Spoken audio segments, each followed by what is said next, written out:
नमस्कार दोस्तों, इस समय हम बात करेंगे आज आपसे और आपको बताएंगे कि पुरानी पेंशन को लेकर के हमारे साथ आलोक जी जुड़े हुए हैं डी भारत खबर से। और जानते हैं कि पुरानी पेंशन को लेकर के जिस प्रकार का सरकार की रवैया है, कहें तो एनडीए सरकार की रवैया है, क्या आलोक जी पुरानी पेंशन सरकार लागू कर देगी? देखिए, जहाँ तक मेरा मानना है 2004 में जब अटल बिहारी वाजपेयी जी की सरकार ने पुरानी पेंशन बहाली पर रोक लगाई, उसके बाद से ही पुरानी पेंशन बहाली को लेकर कर्मचारी लगातार आंदोलन कर रहे हैं। आपको हम बताना चाहेंगे कि इस समय बीजेपी ने अभी तक अपना कोई स्टैंड क्लियर नहीं किया है कि वो 2024 में या अपने उन राज्यों में जिन राज्यों में इनकी सरकार है ये क्या करेंगे। और आपको हम बता दें कि ये 5 राज्यों के जो चुनाव चल रहे हैं, सरकारी कर्मचारी आप ये मान लीजिए कि एक बहुत बड़ा असर डालने जा रहे हैं। लगता है ऐसा?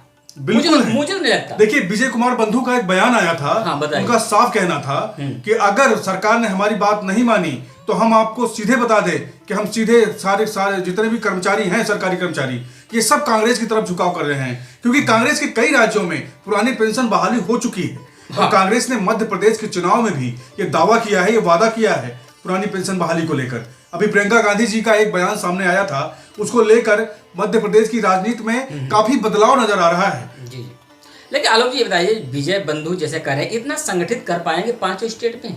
बिल्कुल कर सकते हैं भाई, क्यों नहीं कर सकते हैं। एक बात बताइए हमें, ये कर्मचारी जो है 60 साल तक किसी भी विभाग में जब सेवा देते हैं, ठीक है, अभी कुछ लोगों से मुझे जानकारी मिली कि कुछ लोग रिटायर हुए थे जिनको एनपीएस के तहत जो है 4500 या 3200 4500 तो बहुत बता दिया, 2500 रुपए, 2500 या 3200 रुपए पेंशन मिल रही है। आप बताइए हमें कि आज की डेट में अगर 32 रुपए 45 रुपए में होता क्या है, कैसे इनका घर चलेगा? देखिए, सिक्योरिटी क्या है इनकी बुढ़ापे की? सवाल यह है कि सरकार आखिरकार ये बुनियादी मुद्दे पर बात क्यों नहीं कर रही है? क्यों कर्मचारियों, देखो एक कर्मचारी 60 साल में रिटायर हो जाएगा और उसकी उम्र जो होती है, आलोक जी आप बताइए कि 80 साल 90 साल जिंदा रहेगा, 30 साल की पेंशन की व्यवस्था सरकार क्यों नहीं कर पा रही है?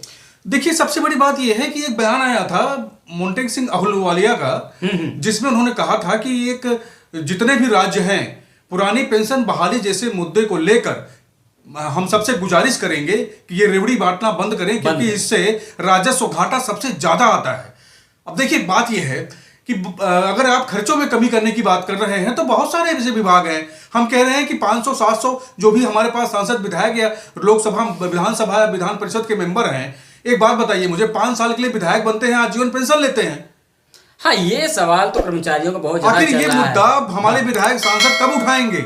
लेकिन देखिए, विधायक सांसद उनके 5 साल रहना है, आपकी बात सही है, कर्मचारियों का भी यही कहना है। लेकिन अगर नेताओं का भी कहना, जो कर्मचारी उनका यही कहना है कि विधायकों के भी एनपीएस में जोड़ दो, लेकिन सरकार अपना स्वहित चाहती है, क्यों नेताओं को नहीं जोड़ना चाहती इसमें? देखिए, 2024 का चुनाव क्लियर है और आपको मैं सीधे बता दूं, साफ बात मैं करता हूं। देखिए, आपको बता दूं कि 2024 में अगर मोदी सरकार ने एनपीएस जैसे स्कीम को गो बैक ना किया और ओपीएस के मामले में ठोस विचार और ठोस रणनीति लेकर सामने ना आए, तो आने वाला समय आपको हम बता दें कि 10 करोड़ पुरानी पेंशन बहाली के समर्थन में इस समय लोग हैं, और ये मतलब नई पेंशन के विरोध में है। तो अगर भाजपा सरकार ने पुरानी पेंशन बहाली जैसे मुद्दे पर ठोस कदम नहीं उठाया तो आने वाले 2024 का चुनाव इनके लिए काफी भारी पड़ सकता है। आलोक जी, एक सवाल यह है कि 5 राज्यों का चुनाव हो रहा है, राजस्थान मध्य प्रदेश में तो वोटिंग भी हो गई। देखिए, बात यह है कि बीजेपी एक बार भी अपने शब्दों से यह नहीं कही कि हम जो कि ओप्स को लागू करेंगे, ओल्ड पेंशन लागू करेंगे। केवल बार बार जो विपक्ष की पार्टियां हैं वही क्या अपना चुनावी एजेंडा सेट कर रही हैं?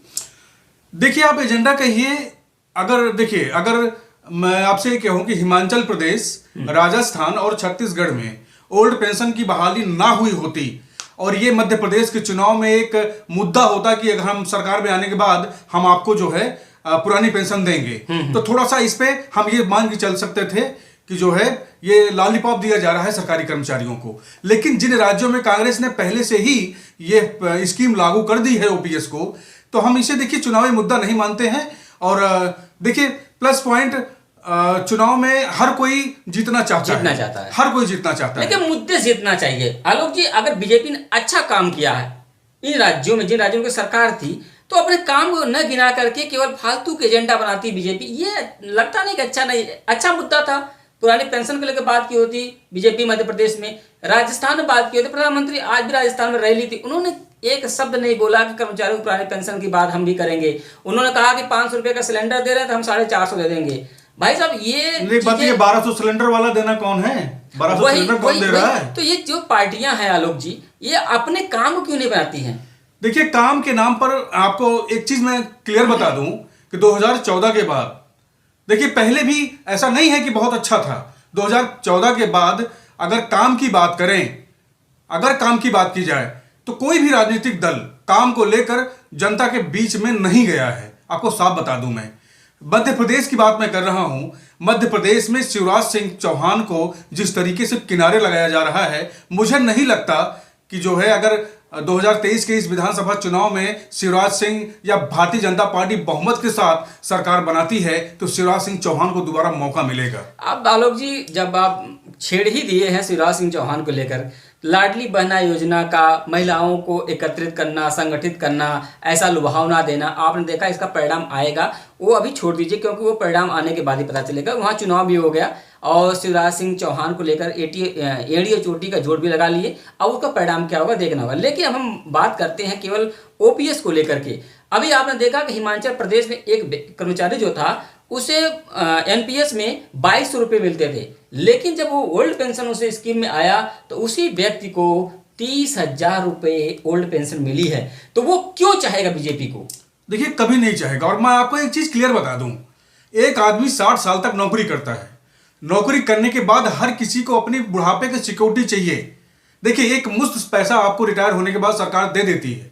देने के बाद होता क्या है कि आदमी कहीं ना कहीं खर्च कर देता है, चाहे वो परिवार में अपने पत्नी के लिए या बच्चों के लिए, पढ़ाई लिखाई में, मेडिकल है, बहुत सारी चीजें ऐसी हैं।